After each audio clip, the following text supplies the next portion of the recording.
राज्यभरामध्ये विधानसभेच्या 288 जागांसाठी मतदान झालेलं आहे। संध्याकाळी 6 वाजेपर्यंत राज्यात सरासरी 58.25% इतकं मतदान झालं। विशेष म्हणजे दुर्गम जिल्हा अशी ओळख असलेल्या गडचिरोलीमध्ये सर्वाधिक 69.63% इतकं मतदान झालेलं आहे, तर सर्वात कमी 49.7% मतदान हे मुंबई शहरात झाले। त्यापेक्षा किंचित जास्त म्हणजे 49.76% मतदान ठाणे जिल्ह्यात झालेलं आहे। मुंबई उपनगरामध्ये 51.76%, एकंदरीत 60%च्या आसपास मतदान झाल्याचं आकडेवारीवरून दिसतंय। महाराष्ट्रासारख्या प्रगत आणि पुरोगामी राज्यातल्या मतदानाचा हा मर्यादित टक्का नक्कीच विचार करायला लावणारा आहे। या कमी मतदानाचा आता कुणाला फायदा होणार आहे आणि त्याचा फटका कुणाला बसणार आहे याचं तर्कवितर्क आता लढवले जाऊ लागले।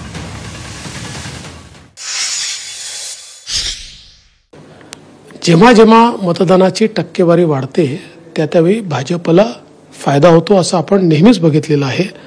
आताही चांगल्या प्रकारे वाढलेली आहे, त्यामुळे आमची जी महायुती आहे महायुतीला याचा फायदा होईल।